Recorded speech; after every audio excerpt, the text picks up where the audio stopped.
At maaari na po akong tumanggap ng inyong mga katanungan. Unang tanong mula kay Tristan Nadalo, Newswatch Plus.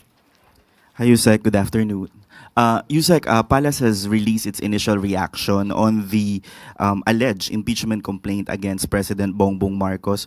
Siguro po, has he been made aware of these moves, and how ready is he to face claims of betrayal of public trust kung umabot man po sa impeachment complaint talaga? Wala pa nga yung complaint, paano makakapag-ready ang Pangulo? Babasahin muna kung meron mang complaint. At di umano, ito yung nakita na rin natin sa balita, na di umano na may lumapit sa isang mambabatas na mga supporters ng isang politician. So, at mukhang sila ay mga miyembro ng DDS. Okay? So, sa mga supporters po ng Vice Presidente na nagnanais po na magsampa ng impeachment complaint, mas maganda po siguro bago magturo at tumingin sa iba, tulungan muna nila ang idolo nila. Una-una dahil ang usapin dito, ang impeachment complaint ay hindi ito pang media lamang. Hindi ito panakot lamang. Mas maganda po na masagot ang mga issue dahil sinasabi nila ang paglalabas di umano ng balak ng mga supporter ng mga Duterte na magsampa ng impeachment. Sinasabi ng iba, ito para makaiwas di umano ang Vice Presidente sa mga isyung paglustay at mga di umanong pagtanggap ng pondo, milyong-milyong pondo mula sa mga drug lords. So mas magandang masagot po yan. At ang Pangulo naman, handa naman po sa lahat ng pagkakataon dahil siya po ay gumagalang sa konstitusyon, gumagalang po siya sa proseso. Pero kung pag-uusapan po natin ay breach of public trust, dahil nabanggit ito tungkol sa di umanong pagpirma sa GAA. Ang Pangulo po, unang-una, hindi po siya nagnakaw ng pera.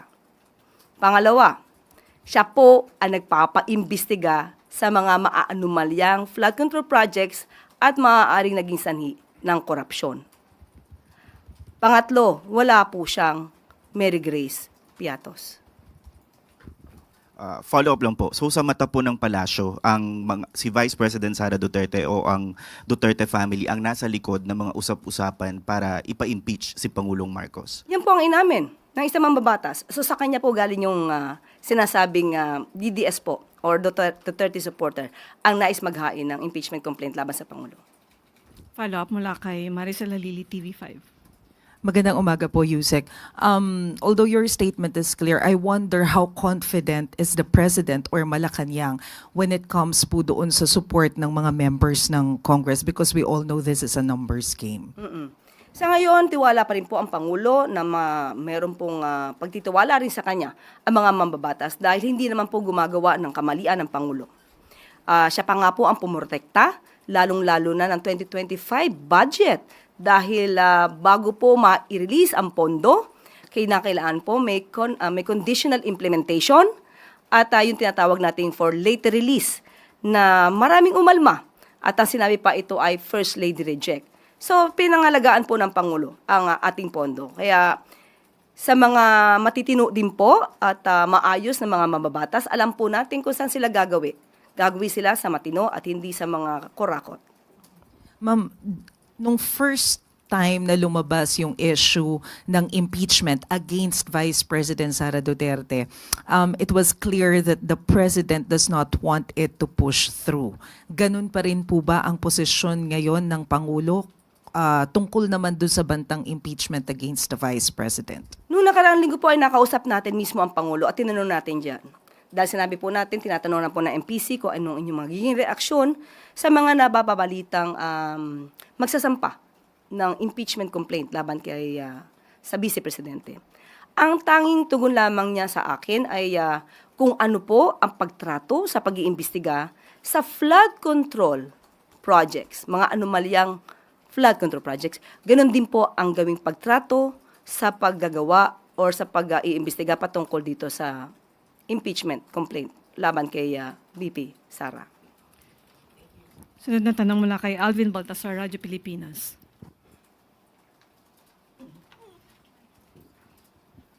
Yusek, good morning. Yusek, may post si Mr. Montulfo doon sa kanyang Facebook page. At ang sinasabi, nakikipag-ugnayan umano yung BGC Boys kay VP Sara, at umaasa daw ang tatlo na ma-acquit ang Vice President sa ikinakasang impeachment. And kapag nanalong presidente, bibigyan daw sila ng executive clemency. Ano pong reaction niyo doon sa FB post ni Mr. Tulfo? Wala po kasi tayong personal na kaalaman sa kanyang nabanggit. Hindi natin kilala yung Tweety Bird ni Mr. Ramon Tulfo. Pero kung ito'y may katotohanan, sana man lang ay itong mga witnesses na maaari talagang mayroong alam sa katotohanan, huwag silang magpabudol. Dahil mayroong mga nakaraan na umaako, di umano, sa maaari maging kasalanan ng mga kapulisan, pero yung mga kapulisan, ang miyembro ng kapulisan, ang siya nakukulong. So sana huwag pabudol, dahil ang kailangan po ng tao ngayon ay katotohanan, maaaring sila pa ang maging susi upang lalo na mapaglabanan ang korupsyon. At kung sila may makakatulong sa bansa, maaari naman sila maging state witness, depende po sa kanilang qualification. So wag lamang pong pabudol dahil kailangan po sila ng bansa. One more question on my part, Yusek. Anong reaction natin doon sa information na babawiin daw, magkakaroon ng retraction itong sila Hernandez, si Bryce Hernandez at si JP Mendoza sa kanilang affidavit sa naging participation nila doon sa flood control. And lumabas yung information na gano'n doon mismo sa interview ng kanilang abogado, si Attorney Ramon Esguerra. Sa ating pagkakaalam, parang hindi naman yata siya ang abogado ng dalawa, si Attorney Ramon Esguerra. Parang ang hinahawakan yata niyang kliyente ay si Senator Villanueva. Pero hindi naman yata po yung dalawa. Pero still, Yusek, lumabas yung information na babawiin daw ng dalawa yung kanilang ano. So, ibig sabihin, nakausap niya na po yung dalawa. Yun ang, O may usapan na po ba sila? yun lang lumabas sa balita. Okay, well, again, wala po tayong personal knowledge on that. Pero muli, sa mga witnesses na maaari makatulong sa bansa, wag po kayong magpaloko dahil baka po lumabas na instant na kayo po ang maligtas dahil sa inyong mga katotohanang isisiwalat, kayo'y magamit at kayo pa ang mapunta sa kulungan. At ang inyong itinuturo na malalaking isda, sila pa po ang makawala. Follow-up question mula kay Ace Romero, Philippine Star.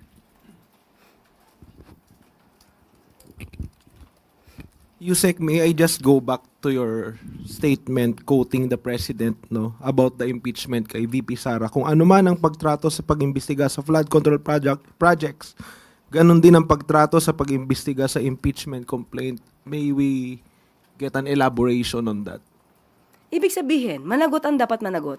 Ano po ba ang laging sinasabi patungkol sa mga maanumalyang flood control projects? Kung may issue, kung sangkot, dapat managot. Ganon din po ang dapat na itrato natin sa impeachment complaint. Kung isasampa po ito laban sa Vice Presidente.